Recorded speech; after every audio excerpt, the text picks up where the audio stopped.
குழந்தையே, இன்று உன் அப்பன் இந்த முருகன் உன்னை ராஜ அலங்காரத்தில் காண வந்திருக்கின்றேன். இந்த அலங்காரத்தில் என்னை கண்டதும் சற்றென்று என்னை தொட்டு உள்ளே வந்த என்னுடைய குழந்தை, உனக்கு இன்று நான் கொடுக்கப் போகின்ற வரங்கள் ஒவ்வொன்றும் உன்னுடைய வாழ்க்கையில் அப்படியே நடக்கப் போகின்றது. சர்வ நிச்சயமான உண்மைகளை உனக்கு கொண்டு வந்திருக்கின்றேன். உன் அப்பன், என் அன்பு குழந்தை, நான் உனக்கு வாழ்க்கையில் ராஜயோகத்தை அள்ளி கொடுக்க போகிறேன் என்று முடிவினை எடுத்து விட்டேன். உன்னுடைய விதி மாறப்போகின்றது. இத்தனை காலமும் நீ எதிர்பார்த்த வாழ்க்கை உனக்கு கிடைக்கப் போகின்றது. கண்ணீரோடும் கவலையோடும் நின்று கொண்டிருந்த என் பிள்ளை, சற்றென்று நீ என் முகத்தை கண்டவுடன் உன் மனதிற்குள் மாற்றங்களை கொண்டு வந்தாயல்லவா? அதைத்தான் நான் உன் வாழ்க்கையில் தந்து கொண்டிருக்கின்றேன் என்பதை முதலில் புரிந்து கொள்ள வேண்டும். இத்தனை நாட்களும் உனக்கென்று நான் கொடுத்த ஒவ்வொரு விஷயங்களிலும் ஏதாவது ஒன்று நினைவில் வைத்துக்கொள். ஒரு வகையில் உனக்கு சந்தோஷத்தை கொடுத்து கொண்டுதான் இருக்கின்றது. மனவேதனை நிறைந்த வாழ்க்கை என்று எண்ணி வருத்தப்பட்டாய். ஆனால் இப்போது உன் மனதிற்கு சில தைரியங்கள் வந்து விட்டதல்லவா? ஏதாவது ஒரு வகையில் முட்டி மோதியாவது இந்த வாழ்க்கையை நான் வாழ்ந்து பார்த்து விடுவோம் என்ற நம்பிக்கையில்தான் நீ சுற்றி இருப்பது எல்லாம் போலி என தெரிந்துவிட்ட பிறகும் உன் வாழ்க்கையில் எதற்கு உனக்கு ஒருவர் உண்மையாக இருந்து உனக்கு ஒரு கஷ்டத்தை கொடுக்கிறார் என்றால் அதை நினைத்து நான் வேதனைப்படலாம். எந்த ஒரு உண்மையும் இல்லாமல் எல்லாம் மன நிறைவாக பொய்யாக கொண்டு இந்த வாழ்க்கையில் ஒருவர் உன்னை தேடி வந்து உன்னை காயப்படுத்துகிறார் என்றால் அதையெல்லாம் கணக்கில் வைத்து கொள்ளக்கூடாது. வசதி வாய்ப்புகள் தான் இப்போது யாருக்கும் மரியாதை கொடுக்க வேண்டும், யாருக்கும் மரியாதை கொடுக்க கூடாது என்பதையும் தீர்மானிக்கின்றன. ஒருவன் பணம் படைத்தவனாக இருந்தால் அவனுக்கு விழுந்து விழுந்து உதவிகளையும் நீ செய்கின்றாய். அவனுக்கு கஷ்டமே இல்லை என்றாலும் கூட ஓடி ஓடி சென்று என்னவென்று கேட்கின்றாய். பணம் இல்லாதவன் நல்ல குணம் படைத்தாலும் அவனுக்கு கஷ்டம் என்ற ஒன்று வரும்போது ஒரு துளி அளவு கூட நீ யாரென்று என்னவென்று கேட்பதில்லை. அவரிடத்திலிருந்து இவர்கள் ஒரு நாளும் ஒரு பொழுதும் நாளை உதவி கேட்க வரப்போவதில்லை. அதே வசதி படைத்தவனிடத்தில் எப்போது வேண்டுமானாலும் உதவியை கேட்கலாம் அல்லவா? அவன் செய்து கொடுக்கவில்லை என்றாலும் கூட அவனிடத்தில் உதவிகளை கேட்கத்தான் செய்கின்றார்கள். அவமானத்தை கொடுத்தாலும் அது ஒன்றுமில்லாதது போல தூசி தட்டு விட்டு அவர்கள் மீண்டும் மீண்டும் ஏதாவது ஒரு விஷயத்தை செய்து கொண்டுதான் இருக்கின்றார்கள். இப்பேற்பட்ட சூழ்நிலை இந்த வாழ்க்கையில் உனக்கு இருக்கிறது என்றால் இதையெல்லாம் என் குழந்தை நீ கடந்து உனக்கான வெற்றியை நான் கொடுக்க வேண்டும். பணத்தால் உன்னை எடை போடுகின்றவர்கள் அல்லவா? அது இல்லை என்பதற்காக உன்னை அவமானப்படுத்துகின்றார்கள் அல்லவா? அந்த நிலையை கடந்து இந்த பணம் எல்லாம் ஒன்றுமில்லை, என்னுடைய குணம்தான் இங்கே மேலோங்கி நிற்கும் என்று நீ நிரூபித்து காட்டப் போகின்றாய். பணம் படைத்தவன் செய்த செயல்களை மற்றவர்கள் மத்தியில் தலை குழிவை நீ படுத்ததான் போகின்றாய். எந்த ஒரு சூழ்நிலையிலும் இந்த பணம் மட்டுமே உனக்கு கை கொடுக்கும் என்று சொல்ல முடியாது. நல்ல குணம் கொண்ட மனிதர்களும் சில நேரங்களில் உன்னை கை கொடுத்து தூக்கி விடுவார்கள் என்பதும் வேண்டும். எப்போதும் நான் வாழும்போது நமக்கு பின்னால் யாரும் நம்மை குறை சொல்லக்கூடாது. நாம் இறந்த பிறகு நம் மனதில் நம் முன்னால் நின்று யாரும் நம்மை குறை சொல்லிவிடக்கூடாது. அதுபோல ஒரு வாழ்க்கையை வாழ வேண்டும். எப்பேற்பட்ட சூழ்நிலையாக இருந்தாலும் அந்த சூழ்நிலையில் உனக்கான வாழ்க்கையை பெற்றிட வேண்டும். நீ எப்போதுமே உன்னை தயாராக வைத்திருக்க வேண்டும்.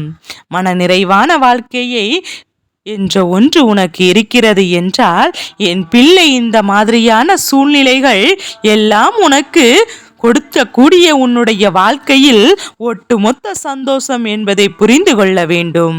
வாழ்க்கையின் ஒட்டுமொத்த சந்தோஷம் என்பதையும் நீ புரிந்து கொள்ள வேண்டும்.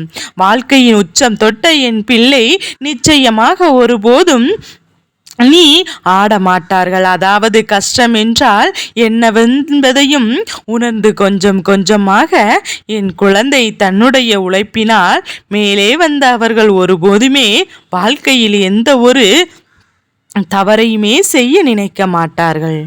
அவர்கள் எப்போதுமே இந்த வாழ்க்கையில் இருக்கின்ற கஷ்டங்களை நினைத்து மற்றவர்களுக்கு ஒருபோதும் எந்த ஒரு கஷ்டங்களையும் கொடுக்க துணிய மாட்டார்கள். தன்னால் ஆன உதவிகளை செய்வதற்கு தயாராக இருப்பார்களே தவிர ஒருபோதும் யாருடைய வாழ்க்கையில் இருந்தும் எந்த ஒரு கஷ்டங்களை தூக்கி சுமக்க இவர்கள் அனுமதிக்க மாட்டார்கள். அதனால்தான் உனக்கு ஒருவர் கஷ்டத்தை கொடுக்கிறார் என்றால் அவர் இவ்வளவுதான் என்பதையும் புரிந்து கொள்ள வேண்டும்.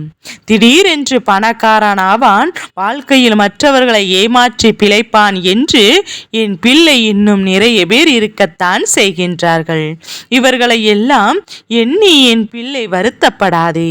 இவர்கள் செய்கின்ற விஷயங்களை எல்லாம் கண்டு அவமானம் என்று நினைக்காதே.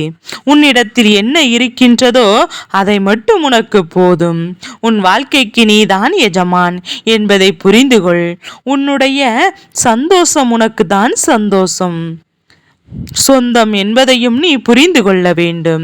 எப்போதுமே வாழ்க்கையில் நீ எதிர்பார்க்கின்ற நல்ல விஷயங்கள் எல்லாமே உன்னை வந்து சேரக்கூடிய கால நேரம் கூடி வரும்போது நீ கேட்காமலேயே அது உன்னை வந்து சேரும் என்பதை புரிந்து கொண்டு இந்த கந்தனை இன்று கண்ட நீ இன்னும் மனதில் சற்று தைரியத்தை வளர்த்து கொள்ளலாம். நீ எதிர்பார்த்த விஷயம் எதிர்பார்த்தது போல உன் வாழ்க்கையில் நடக்கப் போகின்றது. நீ கேட்ட வாழ்க்கையை உனக்கு கொடுக்க இந்த முருகன் முன் வந்திருக்கின்றேன் என்பதை நீ புரிந்து கொள்ள வேண்டும். உன்னுடைய பண தேவைகள் எல்லாம் கொஞ்சம் கொஞ்சமாக பூர்த்தியாகும்.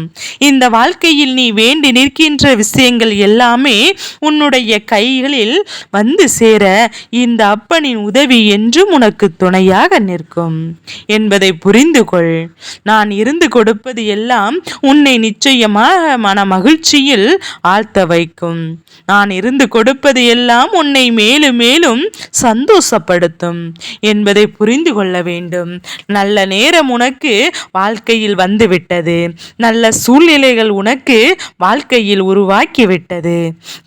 முருகனின் அருள் நிச்சயமாக நீ வேண்டியதெல்லாம் நடக்கப் போகின்றது. மாறப்போகின்ற தருணம் வந்துவிட்டது என்பதை புரிந்து கொண்டாலே போதும். எல்லா சூழ்நிலைகளும் கடந்து வரக்கூடிய திறமை உனக்கு இருக்கின்றது. உன் வாழ்க்கையை நிச்சயமாக நான் மீட்டெடுப்பேன். உன்னுடைய சந்தோஷத்தை திறமையாக உன் கைகளில் ஒப்படைப்பேன் என்பதை புரிந்து கொண்டால் போதும். யாராலும் இங்கு உன்னுடைய வாழ்க்கையில் இருக்கின்ற துன்பங்களை கண்டு எப்போதுமே வேதனைப்பட்டு கொண்டிருக்க முடியாதல்லவா? அதனால்தான் உன்னுடைய கஷ்டங்களை நீயே பார்த்து கொள்ள வேண்டும். உன்னுடைய வேதனைகளையும் துன்பங்களையும் நீயே தான் பார்த்து கொள்ள வேண்டும்.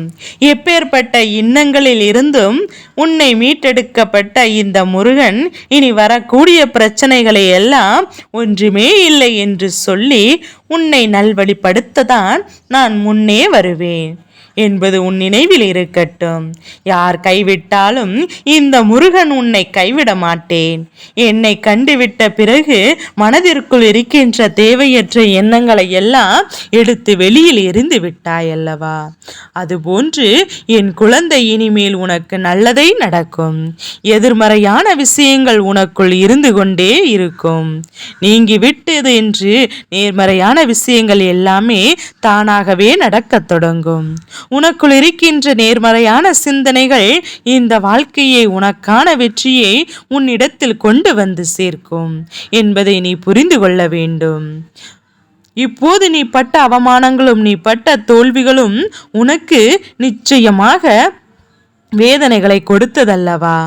ஆனால் இதுவெல்லாம் ஏதாவது ஒரு வகையில் உனக்கு நிச்சயமாக மகிழ்ச்சியை கொடுப்பதற்குத்தான் வந்தது என்பதை இனி வரக்கூடிய சூழ்நிலைகளை உணர்ந்து நீ என்னவென்று தெரிந்து கொள்வாய். இந்த முருகனை நம்பிய உன்னை நான் நிச்சயமாக கைவிட மாட்டேன் என்பதை நீ மறந்து விடாதே. இந்த தைப்பூச திருநாளில் செவ்வாய்க்கிழமையினுட கூடி வந்திருக்கின்ற இந்த தைப்பூசத்தில் நீ முருகனுக்கு நெய் தீபம் ஏற்றி இனிப்பு பிரசாதம் வைத்து அவர்களுக்கு நெய்வேத்தியம் வைத்து நீ வழிபட்டால் முருகனின் ஆசீர்வாதம் நிச்சயமாக உனக்கு உண்டு.